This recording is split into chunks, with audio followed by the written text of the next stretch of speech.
Mira acá, cuando uno habla entonces a nivel de lo que es la parte de lo que es la configuración externa, podríamos hablar de configuración externa, sabemos que el corazón se localiza a nivel de lo que es el mediastino, ¿ya? Pero el mediastino, muchachos, el mediastino es un espacio que tiene límites, ¿ya? Y obviamente estos límites tenemos que identificarlo bien. El mediastino en la parte anterior se encuentra aquí, el esternón. En la parte posterior está la columna, pero desde T1 a L1.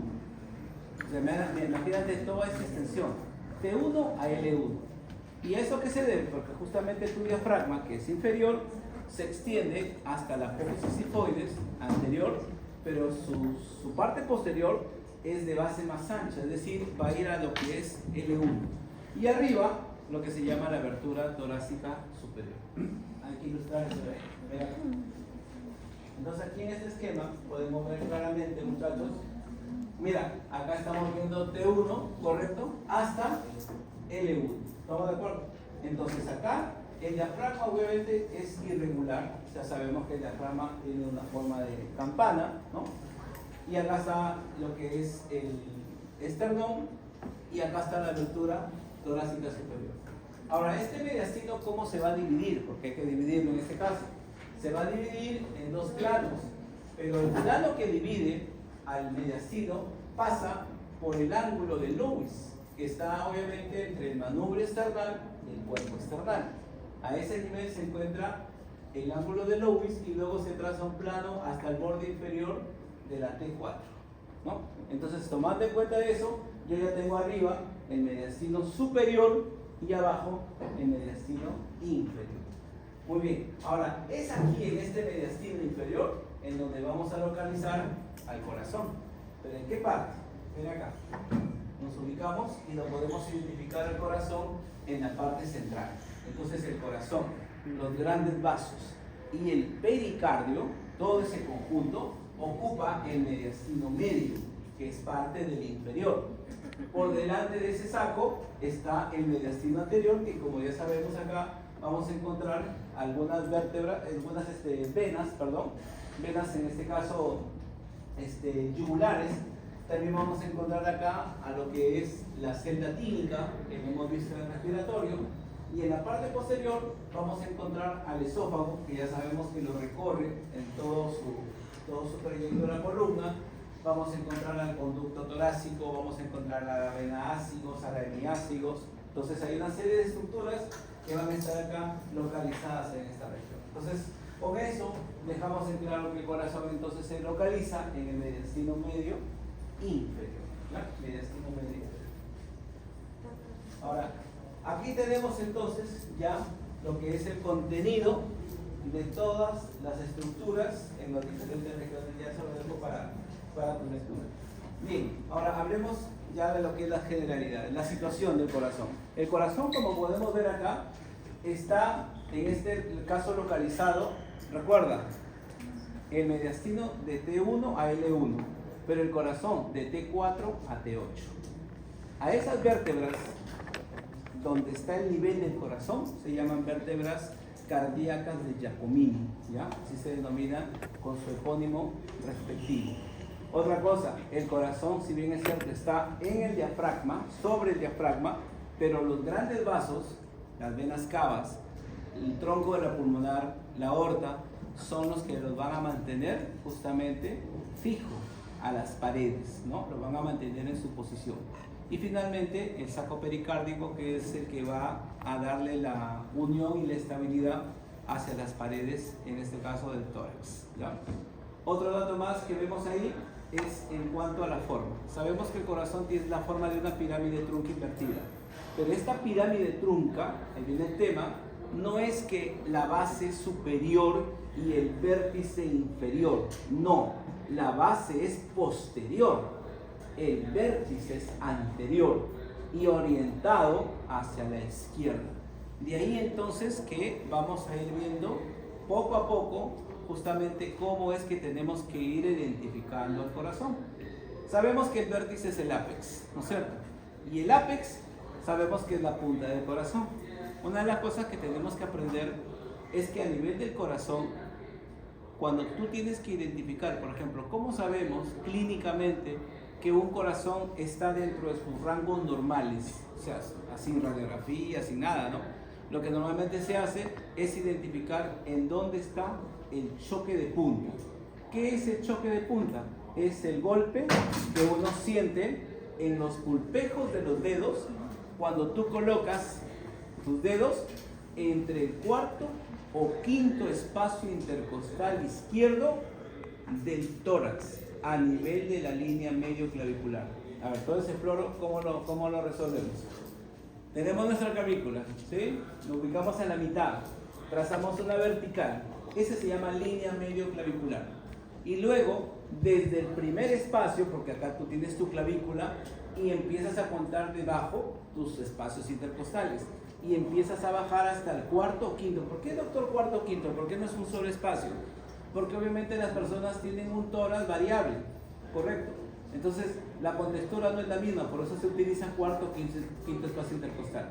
En el hombre va por la tetilla, exactamente ahí. Y ahí es donde se palpa y uno siente el choque de la punta del corazón. Pero ¿qué pasaría si tú colocas los dedos a ese nivel y no sientes nada? O sea, se escucha obviamente, probablemente algo, pero no se siente. Acuérdate que en este caso es el choque. No estás utilizando estetoscopio. Entonces ese choque de punta, si yo lo veo que se empieza a orientar hacia la izquierda, escúchame bien, hacia la izquierda, entonces está aumentando el tamaño del corazón. Mientras más a la izquierda esté, o por fuera de la línea medio clavicular, significa que el corazón está aumentando de tamaño y eso se llama cardiomegalia. Ahora, pero la cardiomegalia, para la parte, porque ahí está fácil, ¿no? En el examen, ¿cómo se te puede presentar? Esto es el tórax, este es el corazón, ¿está bien o no? Este es el diafragma. Entonces, lo que se hace es tomar una línea que una los dos extremos más laterales del corazón, ¿sí? Esto se llama A. Y toda la distancia del diafragma es B. Cuando tú divides A entre B, debe salir alrededor del 50%. ¿Cómo se expresa 50% en fracción? Un medio, ¿sabía o no? Un medio, o sea, A debe ser la mitad de B, para ser exactos ahí.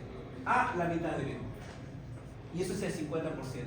Pero si te dicen que A sobre B es 60, 70%, eso ya es una cardiomegalia. Entonces a eso se le llama índice cardiotorácico. ¿Correcto? Índice cardiotorácico. Seguimos, mira acá. Ahora, en cuanto a lo que es el peso del corazón, varía con la edad, por supuesto, ¿no? Mientras más edad, obviamente, hasta la edad adulta, va a tener un mayor tamaño. Entre hombre y mujer, el varón tiene mayor tamaño del corazón. ¿Por qué? ¿Porque quiere más? No, sino porque recuerda que su cintura escapular es de mayor tamaño y obviamente desarrolla un trabajo muscular mayor, por eso nada más. Pero también tiene que ver en este caso por algo, muchachos, la altura geográfica. Las personas que viven a más altura, ¿sí? Recuerda algo, a más altura, menor presión, porque a veces pensamos a más altura, más presión, no, menor presión de oxígeno. Para explicarlo, un poco para que me entiendas, te vas a la playa, ¿ya? Te vas a la playa, Pimentel, solito, ahí bacán, y la columna de aire que está sobre ti, porque tú estás a nivel del mar, la columna de aire que está sobre ti es mucho más alta que si yo estuviera en Cajamarca, que está a 2.750 metros sobre el nivel del mar. Entonces la columna de aire que estaría en Cajamarca sobre mí es una columna de aire menor, más pequeña, ¿no es cierto? Entonces por eso la presión de oxígeno a nivel, en estas regiones de altura, es menor. Y las personas que viven allá, obviamente, entran a un proceso de adaptación. Lo que quiere decir entonces que su corazón se hipertrofia. Entonces hay que tener cuidado también cuando hablemos de un índice cardiotorácico, porque probablemente si es una persona, por eso ahí en la historia clínica se coloca siempre procedencia, de dónde viene. Y eso es importante para saber si estamos ante una cardiomegalia que puede ser funcional o fisiológica por el lugar donde vive, o si de repente es un deportista calificado. Ellos también tienen un corazón de mayor tamaño, ¿no? Por la actividad que realizan, ¿no? Pero lo otro también está en que hay estados en los cuales el corazón aumenta de tamaño. Y estamos hablando del embarazo. En el embarazo suceden dos cosas importantes. Aumenta el gasto cardíaco y ocurre una dilución. Eso de ahí un poco te lo explico para que me entiendas acá. Miren muchachos. Cuando una persona te pide saber, oye, ¿cuánto tengo de hemoglobina? ¿No? Hay diferentes, obviamente, formas, pero normalmente lo más práctico es que, recuerda, la sangre, cuando a ti te toman una muestra de sangre, ¿sí? Que en realidad, si bien es cierto la sangre, pero en realidad le colocan una sustancia porque al final lo que necesitamos es un tema del suero, ¿cierto? Y este suero entra en un proceso físico que se llama centrifugación. La centrifugación es un proceso físico por el cual se acelera, en este caso, la sedimentación de las sustancias de mayor peso molecular. En este caso, las sustancias de mayor peso molecular son las células, o sea, lo que se llaman elementos formes. Estas precipitan y arriba queda el plasma. Recuerda que la sangre tiene dos partes, ¿no es cierto? Elementos formes y el plasma. Una vez que se ha separado, muchachos, se hace simplemente una fórmula porcentual. Es decir, ¿cuánto o qué porcentaje representan los elementos formes del total? Eso se llama hematocrito. Y el hematocrito, normalmente en una mujer 42, en un varón 15. Pero tu hemoglobina es una fracción del hematocrito. Es un tercio, acá muchachos, un tercio del hematocrito. Dicho de otra manera, si sacamos un tercio de 42 es 14 y un tercio de 45 es 15. Obviamente rangos, no estamos hablando de una cuestión práctica nada más. Entonces, de esa manera, nosotros identificamos. Ahora, escúchame. Ya, una mujer con 14 de hemoglobina. Pero ¿qué pasa en el embarazo? Aumenta el plasma, pues muchachos, aumenta el plasma. Yo te pregunto a ti, si yo tengo un vaso, y yo, por ejemplo, estoy acostumbrado a tomarme una taza de té con 3 cucharadas de azúcar. ¿Está bien? 3 cucharadas. Listo, ¿no? Diabético de ya. Yo te pregunto, si yo le echo más agua, ¿la cantidad de azúcar cambia? No. ¿Me dejo entender o no? No cambia, pero sí cambia su concentración, ¿correcto? Porque obviamente el sabor se distingue, ¿no es cierto? Pero la cantidad es la misma. ¿Me dejo entender? Entonces, si ustedes se han dado cuenta, ¿de qué depende la hemoglobina? Del hematocrito. ¿Y de qué depende el hematocrito? Del valor porcentual. Es decir, si una mujer antes del embarazo tenía 14 de hemoglobina, estando en el embarazo puede tener 12. ¿Qué está haciendo anemia? Es una anemia dilucional, se llama eso. Dilucional. ¿Por qué? Porque está aumentando el volumen, en este caso, plasmático. Por eso. Aún así, no se puede jugar con ese riesgo, porque deben saber ustedes, ¿con cuánto de hemoglobina creen que nacen ustedes? Vamos, láncense. ¿Con cuánto hemoglobina creen que nacen ustedes? 10. 9. 9. 9. Oye, son de otro planeta ustedes, ¿no? No, muchachos. Un recién nacido nace aproximadamente con 18 de hemoglobina.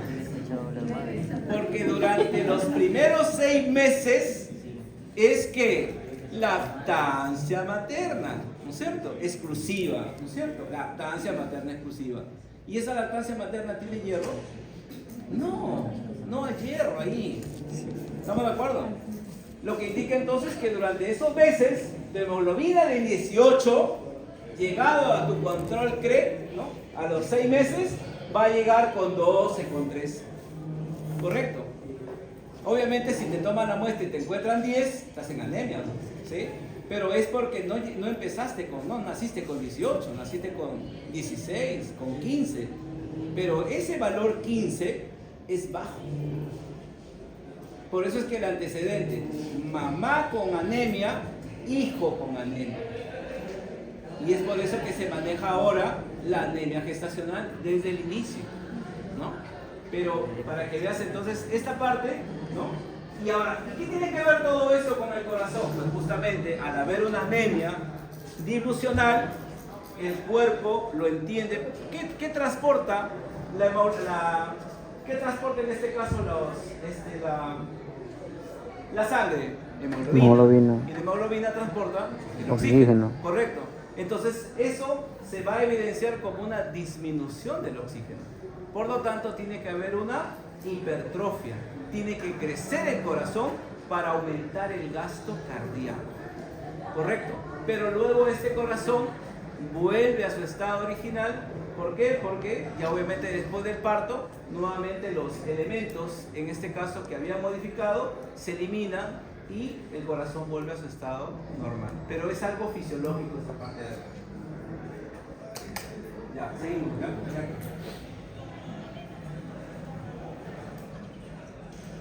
Ya, ahora entramos a ver las caras del corazón. ¿Cuántas caras tiene tu corazón? Varias, ¿no? Depende, ¿no? Muchachos, tu corazón tiene 4 caras. Una cara anterior, o también llamada esternocostal, ¿sí? Que es la más importante. Una cara inferior. ¿Con quién está relacionada la cara inferior? Con el diafragma. Y luego tiene 2 caras laterales para cada pulmón. Hay una cara pulmonar izquierda y una cara pulmonar derecha. Cuando tú hables de caras, lo que siempre tienes que acordarte es que cada cara tiene un segmento auricular y un segmento ventricular. En todas las caras tienes que plantearlo de esa manera, ¿sí? Pero lo otro que te tiene que ayudar es lo siguiente, muchachos. Miren acá. A nivel del corazón, acá, escúchame, a nivel del corazón pasa lo siguiente, muchachos. Mira acá. Que vuelvo a repetir, lo estoy graficando, ¿ya? El corazón se está graficando en este esquema como si la base, miren aquí, así, ¿no? Algo así para que me entiendas. Ahí. Muchachos, miren acá. Atento acá.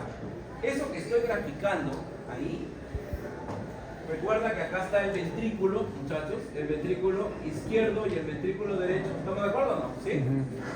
Esto que estoy graficando acá, atentos.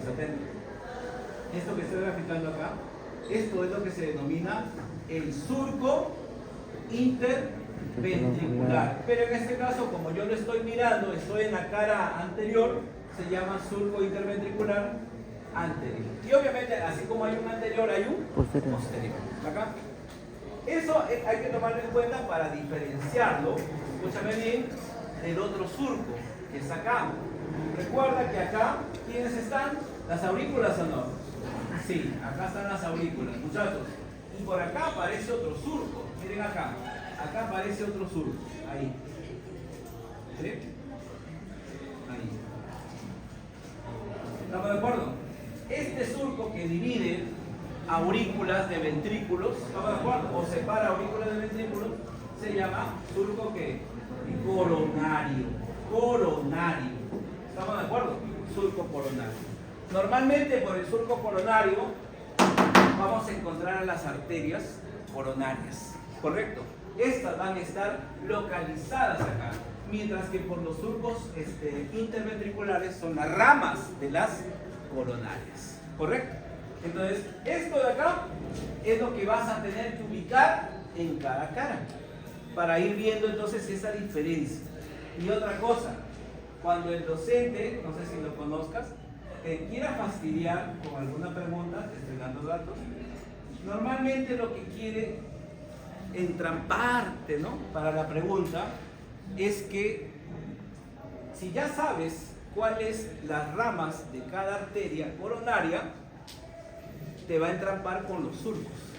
O sea, lo que quiere decir que yo tengo que identificar que cada surco, qué tipo de arteria o ramificación contiene, para evitarme problemas, ¿correcto? Digo, ¿no? Wow. Muchachos, entonces, esta cara, te decía, tiene 2 sectores, ¿no? Como ves acá, te había mencionado que hay que diferenciar un auricular y un ventricular, ¿correcto? Para el primero, vamos a ver que acá están estas famosas orejuelas, son membranas musculares. Pero lo que tengo que entender en esta primera parte, muchachos, es lo siguiente. Parece que te conozco, una vez te viste mi vida. Muchachos, esta es la cara de la aurícula, ¿sí o no? La cara de la aurícula. Y la orejuela viene por encima. ¿Me dejo entender o no? De donde se une es la base y lo que termina libre es el vértice. ¿Estamos de acuerdo o no? Base, vértice.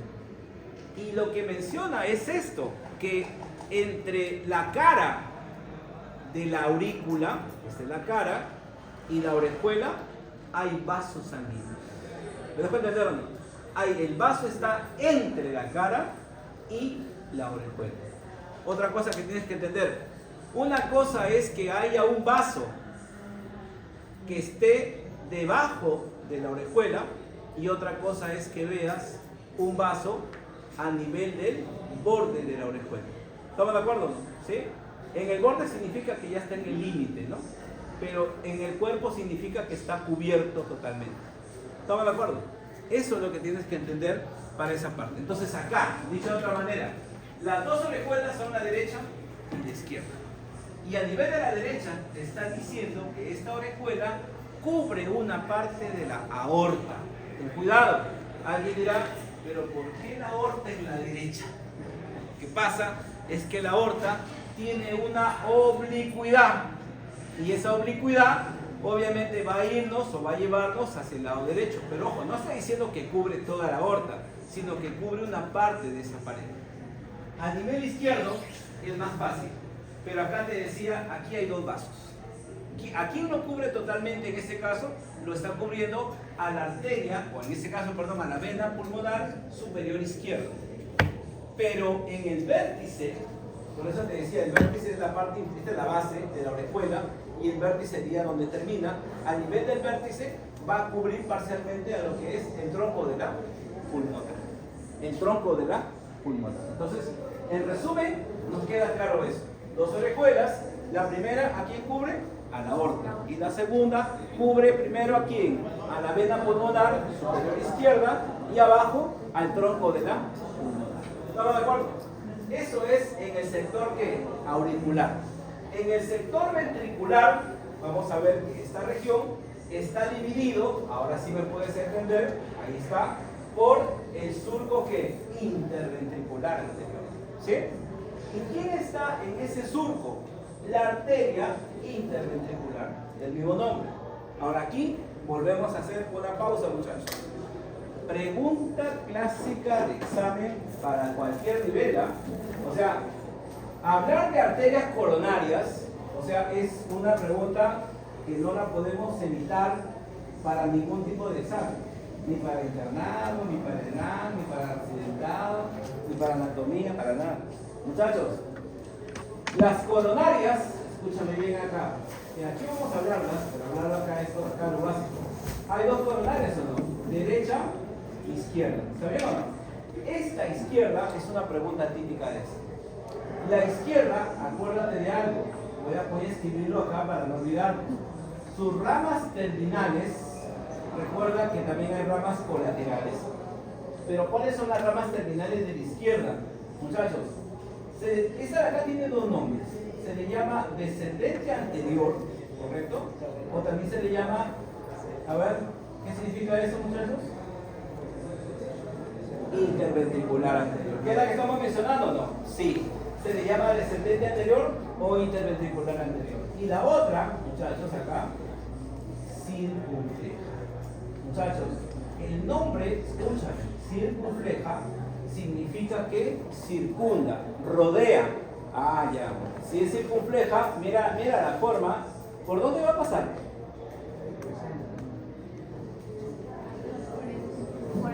Por el surco coronar. ¿Correcto? La circunfleja tiene esa característica. ¿Correcto? Va a pasar por el surco coronar. ¿Ya? Y la descendente anterior, por supuesto, o también llamada interventricular anterior, está obviamente, pero son ramas las dos de quién? De la coronaria izquierda. ¿Ya? Seguimos, miren acá. Entonces, ya tengo entendido entonces que arriba ya tenía mis orejuelas y los vasos que cubren. Acá, este sector tiene una división, en este caso que se llama surco interventricular anterior, y este surco está ocupado por la arteria del mismo nombre que es rama de la coronaria izquierda. ¿Correcto? Muy bien. Pero aparte de eso, estamos viendo que esta región, muchachos, miren acá, esta región, la parte derecha, ¿ya? Que es la que más se expone, que como ves acá, esta cara, la mayor parte de quién es? Del derecho. El derecho es el que ocupa la mayor parte. ¿ya? No es que sea más grande, no, sino que por la forma o la disposición que tiene, lo que más se expone es el derecho, en este caso los dos tercios. Y aquí se va a formar una dilatación que tiene una forma cónica y que se le conoce como cono arterioso, ¿ya? Que es una formación, en este caso, muscular, que se va a formar a nivel de esta región de lo que es el ventrículo derecho. Ventrículo derecho.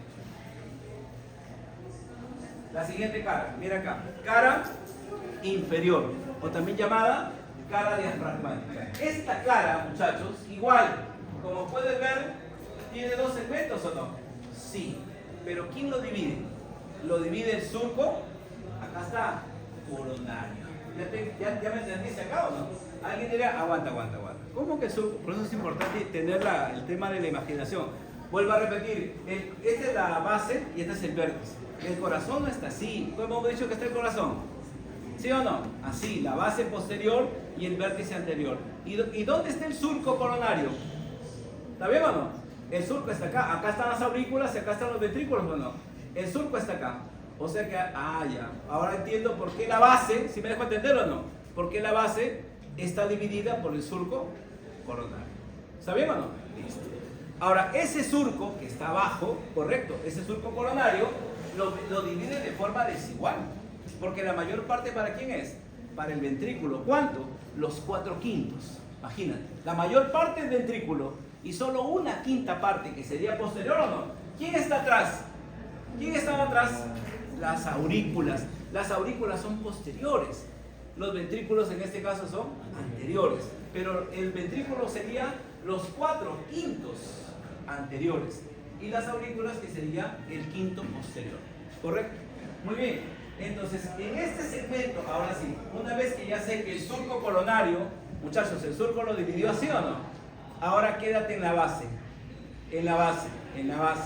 Atrás, mira cómo está el surco, ¿sí? ¿Y cómo está el otro surco? Ahí. ¿Sabemos o no? Este es el surco interventricular, ¿qué? Posterior. ¿Acá estaba el anterior o no? Acá está el posterior. Este surco interventricular posterior, ¿estamos de acuerdo?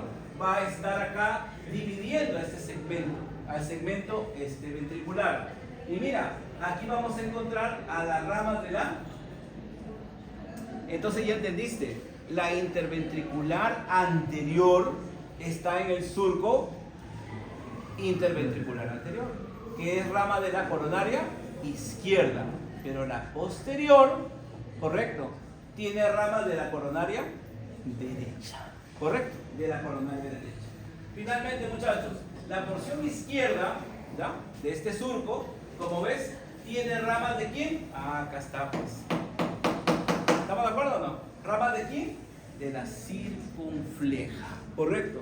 Que está además, porque esa es una redundancia, está además decir rama de la coronaria izquierda, porque en realidad la circunfleja es única, ¿sí? Cuando yo hablo de circunfleja, estoy hablando de una rama exclusiva, ¿de quién? De la coronaria izquierda, Finalmente, un dato adicional, esta coronaria, recuerda que son vasos sanguíneos de gran importancia, tienen que estar protegidos. En este caso está cubierta, como dice ahí, por la vena cardíaca magna, la cual va a formar el seno coronario. Una cosa importante, ¿quién irriga el corazón? Las arterias coronarias. ¿Y quién lo drena? ¿Quién es el que retira esa sangre? El seno coronario. O sea, no es vena coronaria, sino seno, bueno, se le da esa denominación, ¿no? Seno coronario, ¿ya? Seno coronario. Bien. Y las caras, acá, fácil, miren muchachos. Acá está, atentos, acá está el tórax, acá está, vamos a ponerlo acá, este es el pulmón derecho, muchachos, ¿sí? Si este es el corazón, acá está la cara pulmonar, ¿o no? ¿Qué cara pulmonar es esta? Ya te olvidaste ya. Cara mediastínica, ¿no es cierto? O medial, si le quieres llamar. Entonces el corazón está relacionado con ambas caras mediastínicas de ambos pulmones, o mediales, si le quieres llamar. En el caso, mira, acá es sencillo, en el lado izquierdo, acá está la cara medial o mediastínica, y con ambas regiones del mismo lado. Fácil. En cambio, en el derecho sí, la relación se va a dar con los grandes vasos, pero venosos. Las dos grandes venas cavas se van a relacionar justamente con esta cara, cara pulmonar derecha. La cava superior y obviamente también la cava inferior. ¿Sí? Veamos un esquemita acá. Ahí podemos ver, esa es la cara inferior, muchachos. Miren ahí. Desde abajo se puede apreciar obviamente la retirada del diafragma. Podemos observar la vena cava inferior o no. Ya, y eso que ves acá, muchachos, ese es el seno coronario. ¿Correcto? Ese es el seno coronario, por donde se va a drenar. Y por supuesto acá estamos viendo quién, el surco ¿qué? ¿Surco qué? Interventricular ¿qué? Posterior. En este caso el coronario estaría por acá o no. ¿Sí se entiende, no? Acá está, ¿no? Ahí está la impresión. Y obviamente ese surco va a estar obviamente ocupado siempre por las coronarias, ¿no? Por las o ramas de las coronarias. Ahora, una vez identificado las caras del corazón, cada una de ellas se va a separar de otra a través de bordes, ¿no? Entonces acá podemos ver que el borde derecho, o también conocido como borde inferior, está separando a la cara esternocostal de la diafragmática. ¿Correcto? Cuidado con esos nombres que se cambian, ¿eh? El borde superior, la cara esternocostal de la pulmonar izquierda, ¿no? El izquierdo, la cara izquierda o pulmonar izquierda de la cara inferior o diafragmática. El único que no tiene una separación es aquel que va a separar a la cara pulmonar, en ese caso derecha, de lo que es la cara anterior. Ahí ten cuidado, no hay un borde definido.